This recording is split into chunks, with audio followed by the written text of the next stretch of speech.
France. Alors Rieux, aujourd'hui, c'est 31 000 habitants, 57% de logements sociaux. Comme le disait Michel, on est une des communes qui a le plus de logements sociaux. Je crois qu'on est juste derrière Bourg-en-Velin, si je ne dis pas de bêtises, on doit se rapprocher. Je crois que c'est Bourg-en-Velin de 58 et nous à 57.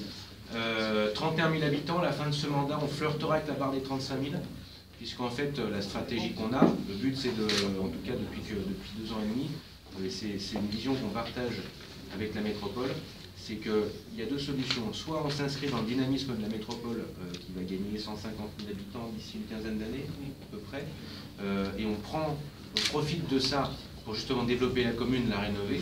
On monte dans le train pour profiter des infrastructures. Il faut que la commune aussi modernise ses infrastructures, c'est ce qu'on est en train de faire, notamment à Rieux-la-Pape, avec des nouvelles écoles, un nouveau centre culturel, un cinéma, un centre administratif, et tout un nouveau centre nautique sur lequel on est en train de travailler en créant ce qu'on appelle une SEMOP, une SEM à opération unique. Donc, ça sera une première en France. On est en train de travailler dessus, on devra avoir des résultats d'ici le début d'année prochaine. Soit on loupe le train, et on dit c'est les autres qui se développeront à notre place. Et nous, on a décidé d'accompagner ce mouvement. Dans ce mandat, c'est près de 1700, presque 2000, Fabrice, presque quasiment 2000 logements qui vont être lancés sur ce mandat. On va être sur un rythme très fort. Le gros avantage, c'est qu'aujourd'hui, Rieux a des possibilités de renouvellement urbain, a du foncier disponible et a un vrai potentiel. On est la porte d'entrée nord de cette métropole, on est aux portes de l'Ain. On est à la croisée des chemins entre le plateau nord et le Val de Saône. Ça veut dire qu'on a un terrain de jeu en termes de développement urbain qui est très important. Il y a cette volonté politique de le faire, il y a des opportunités qui nous permettent de le faire.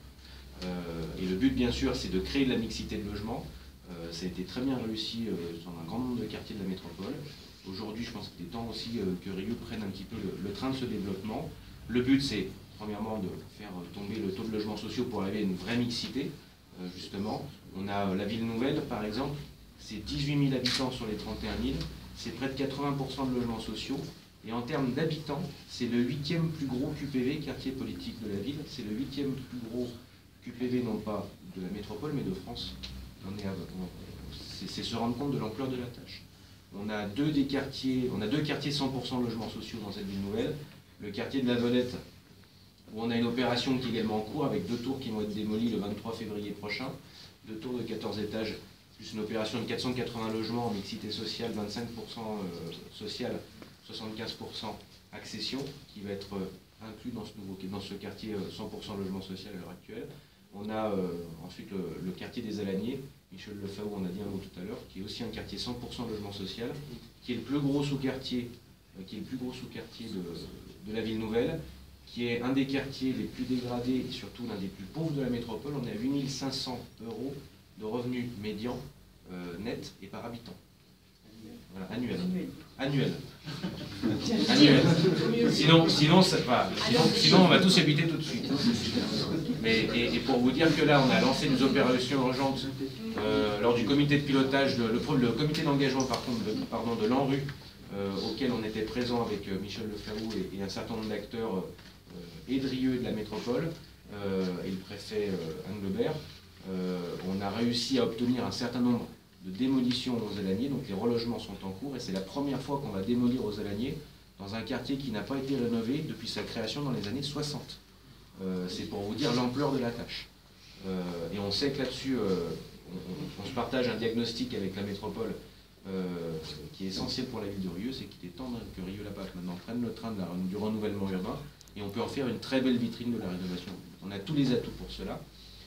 On accompagne le volet logement, alors bien sûr en étant accompagné par des opérateurs, comme FH, que je remercie encore d'avoir pris ce pari un peu fou de nous suivre. C'est un pari gagnant. Et derrière, le but c'est bien sûr de travailler avec les bailleurs, de travailler avec les acteurs privés, et aussi justement d'engager un véritable parcours du propriétaire, et un parcours résidentiel. Il y a le plan 3A de la métropole, Michel Lefaou l'a dit, il y a un certain nombre de communes qui décident d'abonder en supplément de ce plan 3A. La ville de Rieux-la-Pape, depuis l'année dernière, le fait. Aujourd'hui, on rajoute 5 000 € ou 4 000 € que la métropole met à disposition des nouveaux propriétaires. Donc aujourd'hui, à Rieux-la-Pape, si vous remplissez tous les critères, c'est près de 9 000 € qui vous permettent demain d'accéder à un nouveau logement. Et moi, ma philosophie, et je pense qu'elle est partagée là-dessus avec Michel Lefaou, c'est que ce n'est pas parce que vous avez de faibles revenus que vous n'avez pas le droit demain de vous construire un patrimoine. Se construire un patrimoine, c'est pouvoir assurer son avenir et protéger aussi ses enfants. Et ça fait aussi, puis derrière, ça vous permet justement de sortir aussi du logement social. Le logement social n'étant pas une fin en soi, ça doit être une des composantes du parcours résidentiel, ça ne doit pas être un point final, comme on peut le voir dans un certain nombre de ces quartiers. Ces quartiers qui sont aujourd'hui un des points durs, on le voit avec ce qui est en train de se passer dans notre pays. Il faut que ces quartiers, on travaille dessus en priorité. Parce qu'aujourd'hui, vous avez des problèmes d'enclavement, vous avez des problèmes de vacances commerciales, vous avez un problème de ghettoisation, de communautarisation, autant dire les choses. Et le but, c'est que derrière, on puisse donner aux habitants aussi une nouvelle chance. Quand vous avez des quartiers qui commencent à s'ouvrir, vous avez des quartiers qui commencent à se mixer à l'envers, derrière, vous redonnez une chance d'intégration, vous redonnez un cadre de vie, vous redonnez une meilleure sécurité, vous redonnez une meilleure chance aux enfants, parce que la carte scolaire est plus découpée sur des quartiers. Dans le quartier, vous avez entassé des personnes qui ont les mêmes origines, les mêmes religions, les mêmes problèmes sociaux, les mêmes problèmes financiers. Et derrière, vous commencez à redonner un peu de souffle à tout ça. Et Rieux souffre de ça, comme un certain nombre de quartiers. Il y a beaucoup de quartiers de la métropole lyonnaise qui étaient pilotes depuis des années. La politique de la ville est un peu née à Lyon il y a une vingtaine d'années maintenant. Je n'étais pas encore à l'âge d'être élu, il y a une vingtaine d'années. Mais c'est quand même, ça veut dire quelque chose, la politique de la ville à Lyon. Et la rénovation urbaine, ça veut aussi dire quelque chose. Quand je le cite notamment en exemple, hein, mais moi, pour moi, le plus bel exemple de réussite, c'est la Duchère, qui a totalement changé de visage. Le but, c'est de faire la même chose à Rieux-la-Pape. Et là, c'est plus une question de divergence partisane, c'est une question de travailler dans l'intérêt commun, parce que derrière nos décisions, il y a des habitants et il y a l'intérêt général. Et aujourd'hui, je pense qu'on le fait très bien avec la métropole. En tout cas, à Rieux-la-Pape, je pense que c'est le cas. On arrive à avancer sur des projets qui sont ambitieux et partagés. Il n'y a que comme ça qu'on y arrivera de toute façon. En tout cas, sur des territoires aussi importants, la seule façon de travailler, c'est de travailler main dans la main avec tous les acteurs. C'est de créer, j'ai l'habitude de dire, en tant qu'amateur de rugby, qu'un pack bien organisé, en général, rien ne lui résiste. Ben, c'est un peu la même chose ici. Quand vous avez des acteurs privés, des opérateurs, des collectivités, malgré les divergences partisanes, qui arrivent à s'entendre, qui arrivent à travailler pour l'intérêt commun, ben, on arrive à faire bouger les lignes, et on arrive aujourd'hui au résultat, qui est que l'opération du Botet est lancée.